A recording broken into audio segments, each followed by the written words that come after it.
Dog trainers ये कभी नहीं चाहेंगे कि आप सुनो जो मैं इस वीडियो के थ्रू आपको बताना चाहता हूँ। Treat training is the biggest scam in dogs world. किसी काम की नहीं है। अगर आपको एक रिलायबल रिलेशनशिप चाहिए अपने डॉग के साथ, जहां पे आप एलिमिनेट करो कोई भी बिहेवियर इशू जो उसके अंदर है, आप 100% श्योर हो सको कि जो भी आप बोलो, जिस भी सिचुएशन में बोलो, वो डॉग सुने, देन सबसे पहली चीज़ जो आपको करनी है, जो ट्रीट का थैला आप अपनी कमर में लटका के घूम रहे हो, उसे फेंकना है। जिस ट्रेनर को आपने हायर किया, जो रोज़ आपके घर आता है आपके डॉग के साथ, उसको ट्रीट खिला के कुछ कमांड सिखाने, उसको बाहर निकालना है और इस वीडियो को एंड तक देखना है।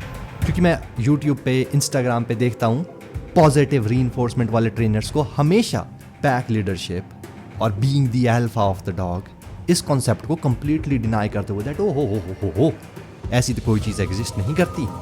End story. So there's this whole notion of if the dog's not listening to you is because he thinks he's the dominant one is absolutely crazy. Should I call you Mr.? Pepe Julian Onzima, thank you for coming in. Thank you. Good morning. Why are you gay? Important to understand that these terms, pack leader, dominance, being the alpha dog, has pervaded dog training, are not really based in science, but rather pop culture. Something published in 1970. The wolf pack theory is completely nonsense as well these days. It's now been proven to be nonsense too.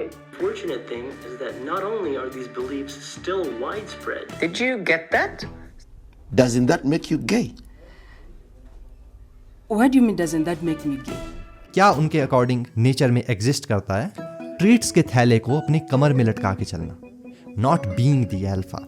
ये मैं आपको एक clip दिखाता हूँ of what a perfect recall looks like. मेरा dog हमेशा हमारे घर में रहता है, हमारे घर के बाहर अच्छी खुली जगह है, लेकिन कभी भी अपने डॉग को बाहर जस्ट छोड़ता नहीं। लेकिन मेरे एक बार बुलाने से इमीडिएटली इसका रिएक्शन क्या था, ओह फक।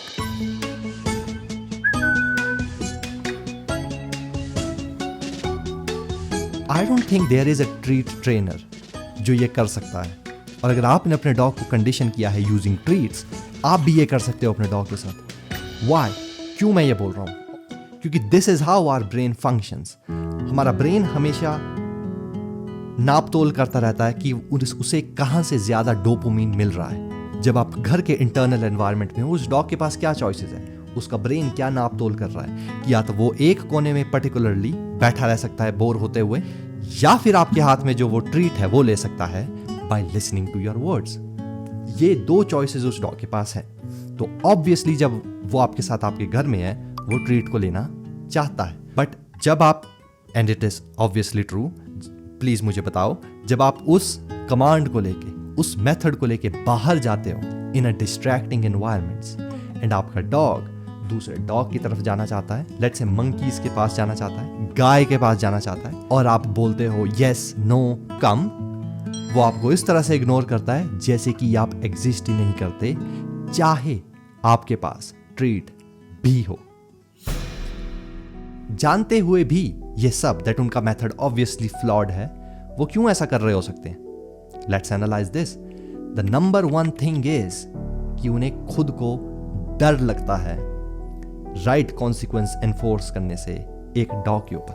दैट्स वाई वो ट्रीट्स को एज ए शील्ड यूज करते हैं, ताकि उस डॉग का मोटिवेशन रहे द फूड, और जो आप कॉन्सिक्वेंसेस देने वाले हो उस डॉग को फॉर बिहेविंग बैडली और नॉट लिसनिंग, वो डॉग रिएक्ट ना करे आपके ऊपर। इन्हें नहीं पता होता डॉग की बॉडी लैंग्वेज, साइकोलॉजी, नेचर क्या है, किस तरह से उस डॉग से डिजायर्ड बिहेवियर ले सकते हैं, किस तरह से उस डॉग को कंडीशन कर सकते हैं अपनी बात मानने के लिए। इन्हें कुछ नहीं पता होता। ऑल दे नो कि उस डॉग को हर 2 सेकंड में खाना कैसे देना है, just for doing basic actions. आपने देखा है कभी नेचर में एक डॉग फीमेल जिसके पास 6-7 पपीज हैं, वो ट्रीट्स के साथ घूम रही है अपने मुंह में डाल के, ताकि उसके पपीज उसकी बात सुने? Obviously not. फिर भी जस्ट विद कॉन्सिक्वेंसेस उसके पपीज एक्सट्रीमली वेल बिहेव्ड होते हैं इन ट्रीट ट्रेनर्स के मुकाबले से। So what are consequences? क्या है ये मेथड कॉन्सिक्वेंस? वही हम अपना पुराना वाला एग्जांपल देते हैं कि लेट्स से आप अपने डॉग के साथ बाहर हैं और उस डॉग ने दूसरा डॉग देखा और उसकी तरफ जाना चाहता है, आपने बोला नो। अब आपके नो बोलने से वो डॉग रुकता है यूजिंग कॉन्सिक्वेंसेस। किस तरह से? क्योंकि उस डॉग को ये पता है कि क्या होता है जब वो आपकी बात नहीं सुनता है। This is very important. वो ये नहीं सोच रहा है कि उसे क्या मिलेगा जब वो आपकी बात सुनता है, वो ये सोचता है कि क्या होता है जब वो आपकी बात नहीं सुनता है। This way there is no choice कि क्या वो उस डॉग के पीछे जाए, जैसे मैंने आपको बोला ट्री ट्रेनिंग के साथ होता है। देयर इज नो चॉइस कि क्या वो उस डॉग के पीछे जाए या वो आपकी बात सुन के ये ट्रीट ले।